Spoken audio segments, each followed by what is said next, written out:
Contohnya apa?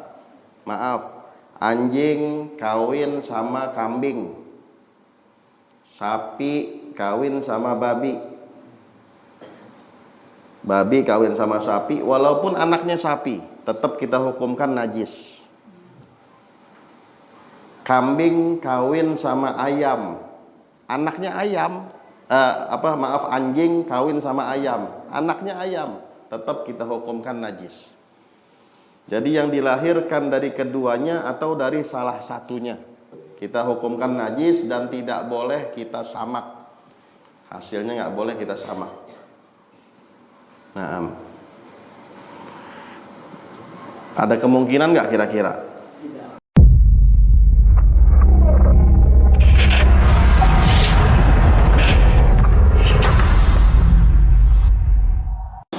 Assalamualaikum warahmatullahi wabarakatuh. Bismillahirrahmanirrahim. Alhamdulillahirabbil alamin. Allahumma shalli wa sallim ala sayyidina Muhammadin wa ala ali sayyidina Muhammad. Nawaitu at-ta'alluma wa at-ta'lim wa at-tadhakkura wa at-tadhkir wa an-naf'a wal intifa' wal ifadata wal istifadah wal hatha ala tamassuki bi kitabillah wa sunnati rasulillah wa du'a ila al-huda wa dilalata ala al-khair ibtigha'a wajhillah wa maradatihi wa qurbihi wa thawabih. Subhanaka la ilma lana illa ma 'allamtana innaka antal alimul hakim wa tub 'alaina innaka antat tawwabur rahim wa la haula wa la quwata illa billahil aliyyil azim. Alhamdulillah dipertemukan kembali di dalam pembahasan yaitu kitab Fathul Gharib Al-Mujib, pembahasan mengenai fikih. Alhamdulillah baru dibuka, sudah 2 pertemuan seputar mengenai at-taharah. At-taharah artinya kesucian, bagaimana tata cara kita bersuci, termasuk itu wudu, tayammum, kemudian mengangkat hadas kecil, hadas besar, membersihkan najis yang ada di badan, pakaian, tempat. Ini semua berkenaan dengan babut taharah, bab kesucian. Yang selanjutnya kita bahas yaitu mengenai samak kulit bangkai binatang. Binatang yang sudah mati dengan tanpa cara disembelih, apakah boleh digunakan kulitnya dengan cara disamak? Nah, insyaallah akan kita bahas malam ini. Faslun wa juludul maitati tathuru bid-dibagh. Adapun kulit bangkai binatang, beda halnya kalau disembelih sesuai dengan syariat, tidak menjadi bangkai, mutlak boleh digunakan kulitnya. Ini kalau seandainya sudah menjadi bangkai, belum sempat disembelih dia mati, apakah suci kita menggunakan kulitnya? Ya, maka hukumnya di sini kulit bangkai binatang hukumnya suci apabila disamak. Nah, dalam hadis disebutkan idza dubighal ihab fagat tahur. Apabila kulit bangkai itu disamak maka hukumnya suci. Samak kulit kambing contohnya. Mungkin orang Kebon Pala, Gangmes dan sekitarnya banyak yang paham bagaimana cara kulit yang disamak dengan menggunakan apa. Nah, tujuannya apa? Ya, tujuan menyamak di sini ialah untuk menghilangkan bau busuk. Jadi jika seandainya setelah disamak kemudian direndam air tidak menjadi busuk, maka hukumnya suci kulit tersebut. Nah, jadi tujuannya menghilangkan sisa daging, kemudian menguatkan kulit, itu dengan cara disamak, menghilangkan sisa daging, menguatkan kulit, dan menjadikan kulit tidak bau busuk apabila direndam di dalam air. Dengan menggunakan apa? Ya, sebagian ada yang menggunakan buah delima, ya, kulit delima, buah akasia, kemudian bisa juga menggunakan tawas, dan masih banyak lagi cara penggunaan untuk menghilangkan sisa-sisa daging yang nempel di kulit. Jadi hukumnya suci apabila disamak, illa kecuali, tidak semua bangkai binatang suci disamak, kecuali ya kulit anjing, babi ini tidak dapat disamak. Sebab apa? Asal hukumnya ialah najis mughalladhah, najis yang berat, anjing dan babi. Jadi kulit anjing, kulit babi, kemudian anak yang hasil yang dilahirkan dari keduanya. Maksudnya apa? Wa ma tawallat minhuma, hasil yang dilahirkan dari keduanya, anjing sama babi kawin, punya anak, walaupun anaknya ayam, tetap hukumnya di sini najis. Wa ma tawallat minhuma, keturunan dari keduanya, au min ahadihima, atau keturunan dari salah satunya. Contohnya apa? Maaf, anjing kawin sama kambing, sapi kawin sama babi, babi kawin sama sapi, walaupun anaknya sapi, tetap kita hukumkan najis. Kambing kawin sama ayam, anaknya ayam, anjing kawin sama ayam, anaknya ayam, tetap kita hukumkan najis. Jadi yang dilahirkan dari keduanya atau dari salah satunya, kita hukumkan najis dan tidak boleh kita samak. Hasilnya nggak boleh kita samak. Nah, ada kemungkinan nggak kira-kira? Ada kemungkinan, kalau kehendak Allah gimana? Kalau Allah berkehendak, ya, anjing kawin sama kambing, punya anak kambing. Ada kemungkinan kalau Allah berkehendak, tetap kita hukumkan najis. Wa admul maitati wa sya'ruha najisun illal adami. Adapun tulang bangkai binatang, tulang bangkai ya, binatang dan makhluk lainnya beserta bulu-bulunya, rambutnya, itu kita hukumkan najis. Illal adami, kecuali manusia. Nah, insyaallah cukup jelas. Ini pembahasan tidak panjang lebar, hanya seputar samak.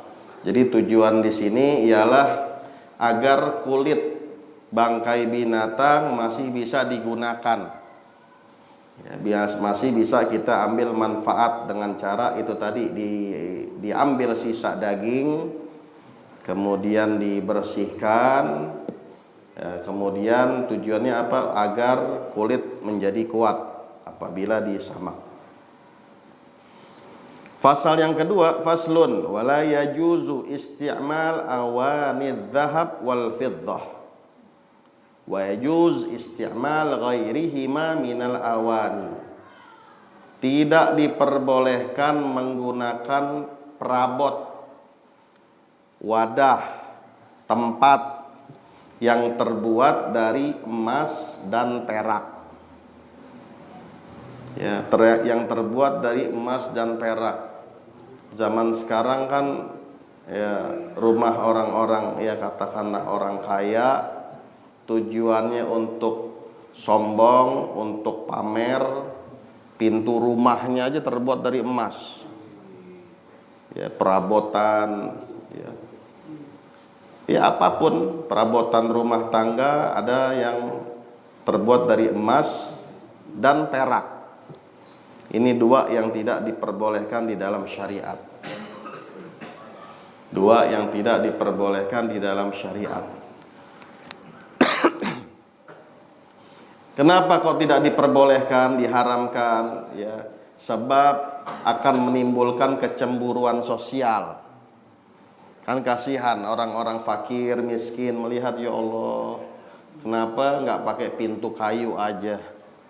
Uang hasil pembuatan pintu dari emas bisa digunakan untuk membantu fakir miskin, ya, untuk menyumbang anak yatim dan lain sebagainya. Itu tujuan sebab diharamkan menimbulkan kecemburuan sosial. Ada orang yang iri, dengki, hasud dan lain sebagainya. Bahkan mungkin bisa menimbulkan perpecahan, ya, disebabkan pamer dengan menggunakan perabot rumah dari emas dan perak. Wa yajuz isti'mal ghairihima minal awani. Adapun menggunakan perabotan selain dari emas dan perak maka diperbolehkan. Ya, apapun selain emas dan perak walaupun harganya lebih mahal. Walaupun harganya lebih mahal dari emas dan perak. Contohnya apa tuh? Ya, mungkin berlian, mungkin permata atau apapun harganya lebih mahal dari emas dan perak, dibuat jadi gelas misalnya, gelas buat dia minum, lebih mahal dari emas dan perak, tidak haram hukum. Yang haram di sini emas dan perak. Kecuali boleh kita menggunakan perabot yang terbuat dari emas dan perak lihajah, untuk keperluan, dan bentuknya itu kecil, enggak terlalu besar. Bentuknya kecil, enggak terlalu besar. Mungkin ada orang yang punya penyakit, ya katakanlah yang biasa digunakan gigi copot diganti pakai gigi emas. Boleh apa enggak? Gigi itu kan bentuknya kan kecil, ya, bentuknya kecil. Nah, jika digunakan kemudian tidak ada bahan lain, nggak ada pilihan lain kecuali dengan menggunakan gigi yang terbuat dari emas, maka diperbolehkan.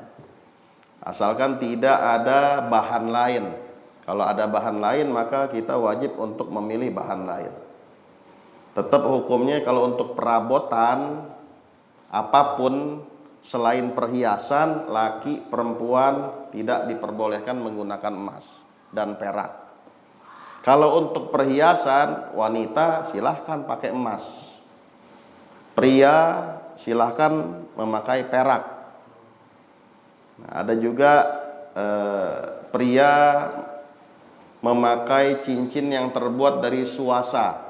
Suasa ini emas yang dicampur dengan perak. Nah, ini di dalam syariat diperbolehkan. Yang nggak boleh itu emas murni. Kalau yang sudah dicampur dengan perak dan jumlahnya itu kadarnya lebih sedikit, lebih banyak perak ketimbang emas yang dibuat cincin, jadilah cincin suasa, terbuat dari suasa, maka boleh dipakai untuk pria. Jadi yang nggak boleh itu perabotan. Kalau perhiasan perempuan boleh emas dan perak. Kalau laki-laki perak saja yang diperbolehkan, emas nggak boleh.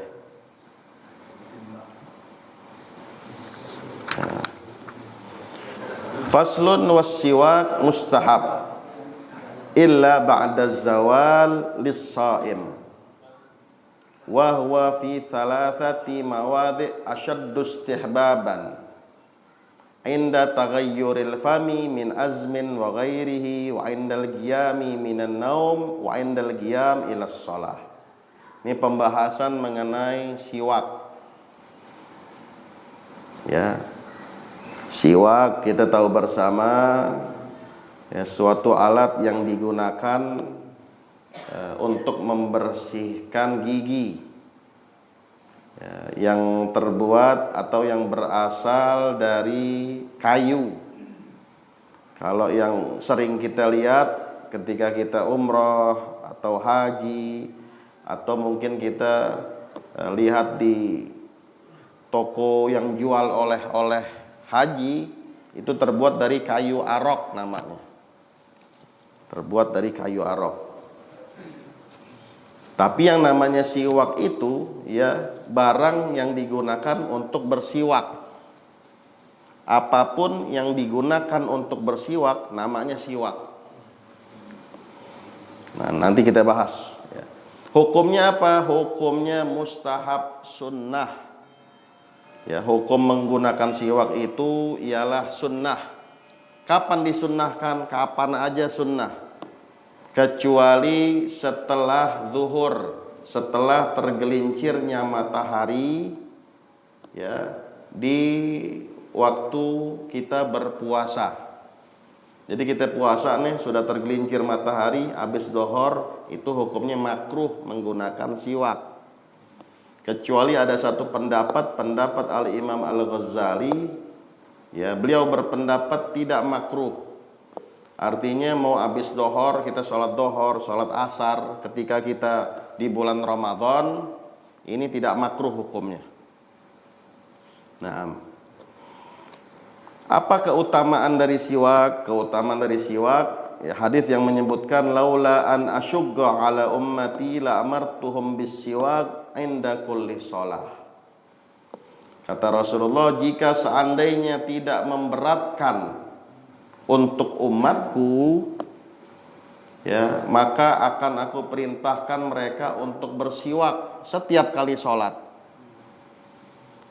ya, ini bentuk perhatian Nabi ya. Rasulullah tahu, faham, oh nanti takut memberatkan mereka apabila tiap kali sholat itu menggunakan siwak.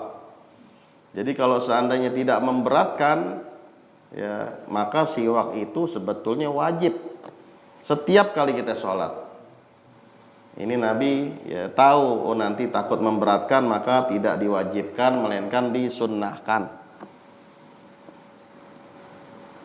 Dalam hadis disebutkan as-siwak batharatun lil fam mardhatun lirrabb majlatun lil basar.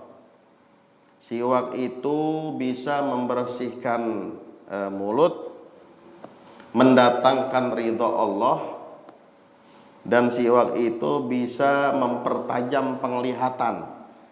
Ini manfaat dari orang yang menggunakan siwak.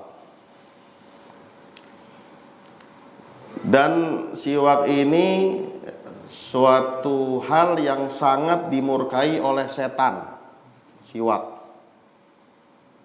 Makanya siwak itu paling gampang hilang. Kenapa? Setan demen ngumpetin siwak. Paling gampang hilang. Dalam hadis disebutkan rakaatan bisiwak khairun min sab'in raka'ah bi ghairi siwak. 2 rakaat menggunakan siwak lebih baik daripada 70 rakaat tanpa siwak. 2 rakaat menggunakan siwak, kita sholat nih pakai siwak 2 rakaat lebih baik daripada 70 rakaat tanpa siwak. Jadi sayang banget, sayang kalau kita nggak pakai siwak. Dan seperti yang tadi saya katakan, siwak itu nggak mesti kayu yang terbuat dari arok, nggak mesti. Siwak itu sesuatu yang sifatnya keset. Sampai sikat gigi pun boleh digunakan siwak. Jadi kalau kita kagak punya siwak, belum sempat beli, boleh besok-besok ke Masjid Nurul Yakin kantongin sikat gigi. Sebelum sholat kita gosok pakai sikat gigi, dapat pahala sunnah. Berbicara dapat pahala sunnah, dapat pahala sunnah. Berbicara afdal, afdalnya ini. Ini namanya kayu arok. Sampai dikatakan as-siwak walau bitarafit thawb, bersiwaklah walaupun menggunakan ujung lengan pakaian. Kita ketinggalan siwak, pakai apa nih ujung lengan pakaian sebelum sholat, Allah dapat pahala kita bersiwak. Nah, faedahnya apa? Manfaat siwak. Kita disuruh siwak, dianjurkan siwak, disunnahkan siwak. Apa manfaatnya? Manfaatnya sangat banyak. Bahkan ulama mengatakan sampai 70 manfaat orang yang menggunakan siwak. Ya, sampai 70. Antara lain apa? Antara lain dapat memudahkan ketika kita kelak nanti sakaratul maut. Di saat nyawa kita dicabut oleh malaikat pencabut nyawa, mudah untuk dicabut nyawa kita, nggak susah. Kemudian apa? Pahalanya besar. Lalu apa? Menambahkan daya fikir, daya ingat, menguatkan daya ingat. Kemudian apalagi? Memutihkan gigi, ya, menghilangkan bau mulut. Wa yubti'us syaib, ya, apa namanya, awet muda orang yang pakai siwak.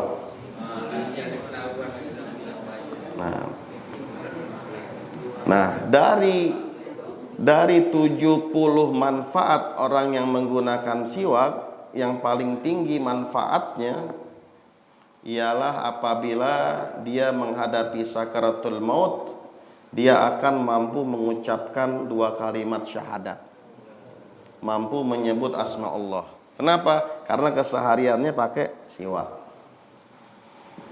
Nah, jadi susunannya apa? Yang pertama bi'udil arok. Nih namanya kayu arok nih, yang dijual di toko-toko tuh. Di Tanah Abang banyak tuh. Di Tanah Abang banyak. Ini namanya bi'udil arok, kayu arok. Kalau kagak ada ini, maka pilihan kedua pelepah kurma. Nggak ada pelepah kurma, kayu zaitun, pohon zaitun. Nggak ada itu, maka kayu-kayu yang lainnya yang sifatnya keset. Ya, kayu apapun yang sifatnya keset.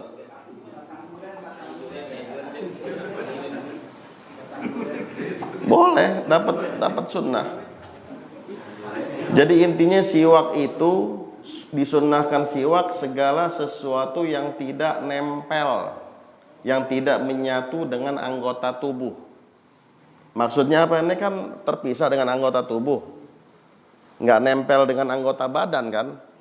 Pakaian kita begitu juga. Waktunya kita lepas, ya kita lepas, nggak nempel terus di anggota tubuh. Makanya disebutkan di dalam syariat Islam, ulama mengatakan sunnah kita menggunakan siwak, menggunakan jari orang lain. Kalau jari sendiri, kita nggak bawa siwak nih, pakai jari, nggak dapat pahala sunnah. Kalau jari orang lain boleh. Kenapa? Jari orang lain kan terpisah, enggak menyatu dengan anggota tubuh kita. Tapi ya nggak tahu ada apa enggak yang begitu. Kalaupun ada yang mau nyoba-nyoba, ya kali gantian.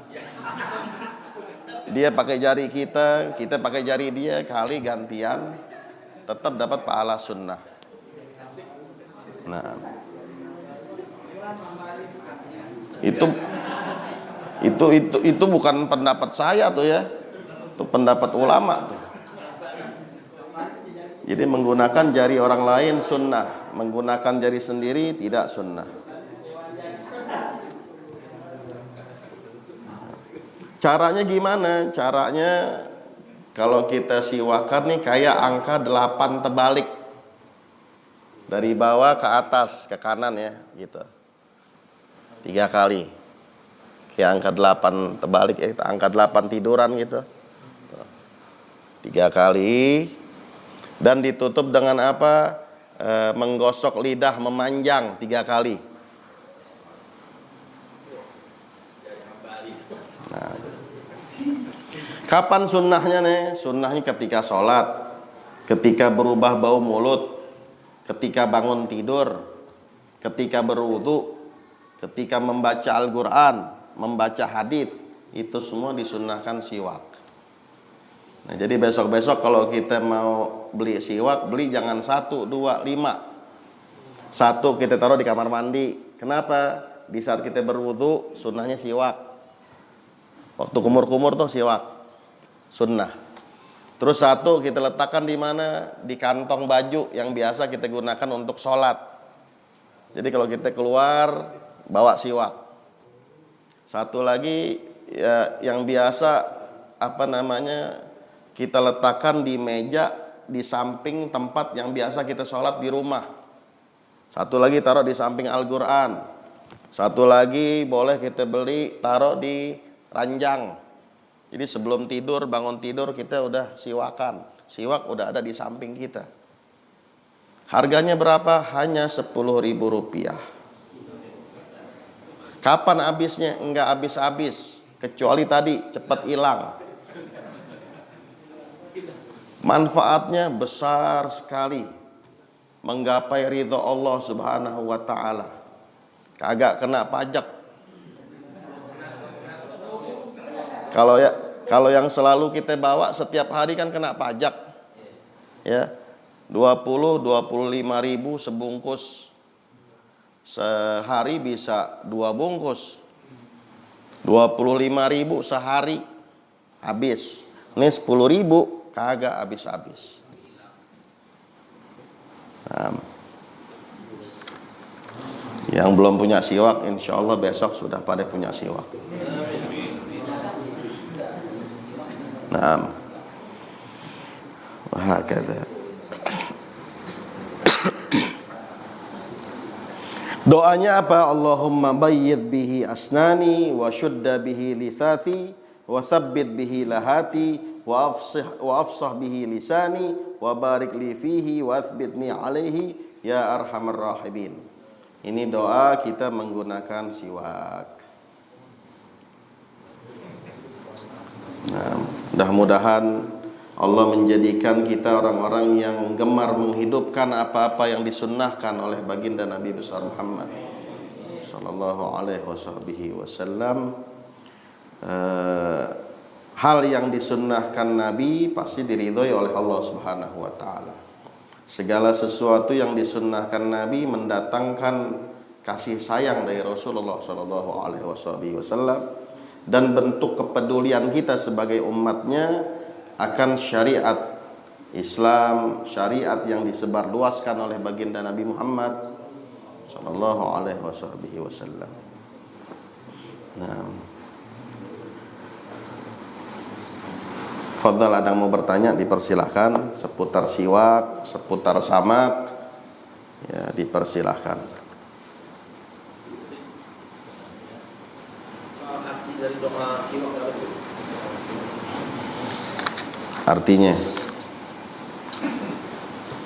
Artinya ya Allah, bersihkanlah, putihkanlah gigiku, kemudian kuatkanlah gusiku, fasihkanlah lisanku. Itu artinya. Nah,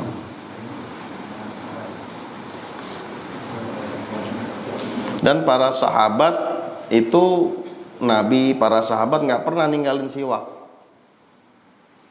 Sampai mereka hadir di peperangan pun tetap yang dibawa siwak.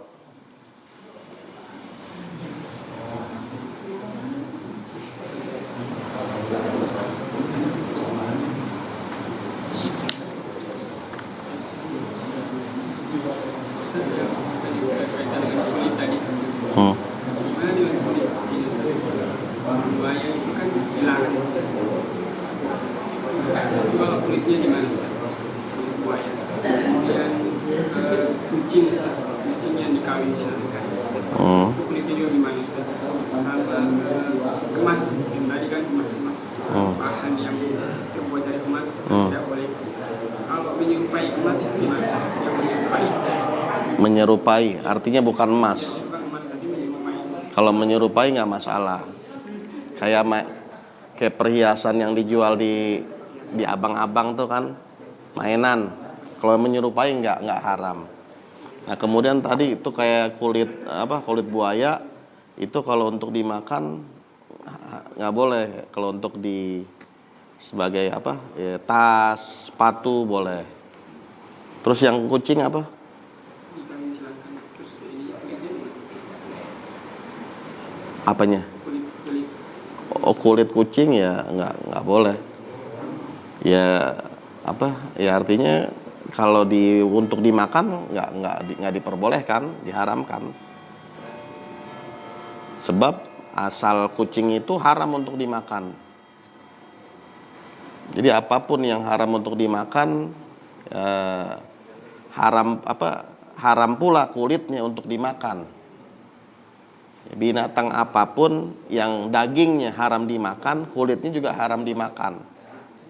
Kalau digunakan kayak tadi misalnya buaya nih dagingnya kan nggak boleh. Digunakan buatan tas boleh. Boleh. Terus gimana kalau ini kalau punya babi kulitnya digunakan bukan dimakan tapi digunakan pembuatan bahan apa itu pinggang gitu. Iya. Kalau khusus untuk binatang babi dan anjing, kesemuanya diharamkan. Dagingnya udah jelas haram, kulitnya haram, walaupun dengan cara disamak. Babi dan anjing, atau anak dari salah satunya, anak dari keduanya. Kayak tadi itu, anjing kawin sama kambing, punya anak kambing, tetap nggak boleh si anak tadi, walaupun rupanya kambing, karena salah satu orang tuanya ada yang anjing tadi itu, najis mughalladhah, nggak boleh. Nah, selain babi dan anjing, boleh dimanfaatkan kulitnya, tidak dagingnya, kalau seandainya haram. Nah, kalau yang diperbolehkan makan kulitnya, kalau seandainya diperbolehkan memakan dagingnya. Kayak sekarang kan kerupuk kulit. Ya kan, kerupuk kulit. Ya, contoh ada sapi belum sempat disembelih udah mati. Waduh, gimana nih? Ya udah dikulitin aja, dikeletin aja kulitnya.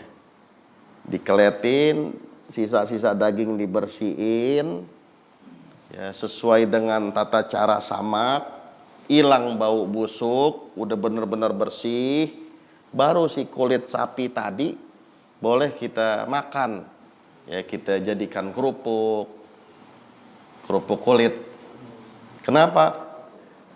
Sebab dagingnya boleh dimakan gitu.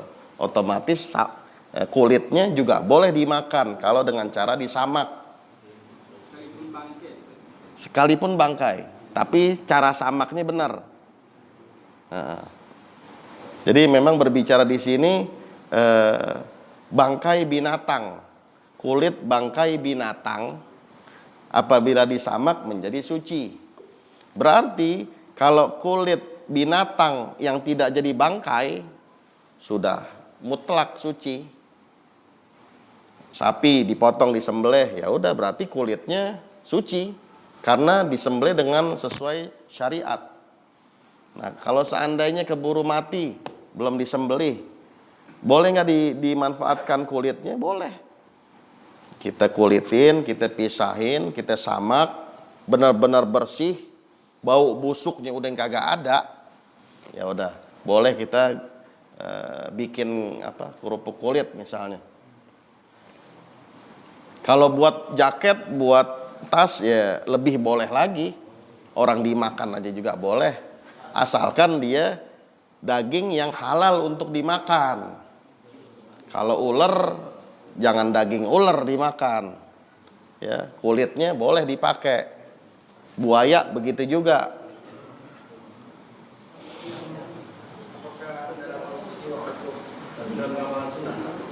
itu harus selalu dia dengan niat khusus itu. Dengan niat apa perlu apa enggak? Ya, kita pakai siwak udah bersamaan dengan niat. Nggak perlu ucapan niat kayak kita sholat, kayak kita wudhu, enggak. Cukup di dalam hati aja. Kan kita begini kan udah niat kita menggunakan siwak. Nah, sebelum kita niat menggunakan siwak, ya besok pagi jam 9 jam 10 deh, kita mesti ada niatan dulu buat beli siwak. Ya. Mesti ada niat beli dulu. Kalau udah ada niat beli deh sekali 5. Taruh di kantong, taruh di ranjang, taruh di tempat ruang tamu, tempat biasa kita sholat, taruh di kamar mandi. Setelah kita niat beli siwak, insya Allah kita bakalan niat menggunakan siwak.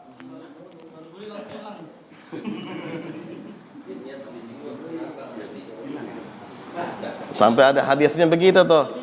As-siwak mardhatun lirrabb, maskhatatun lisyaitan. Siwak itu mendatangkan ridho Allah sekaligus mendatangkan murkanya setan. Setan paling murka orang yang pakai siwak.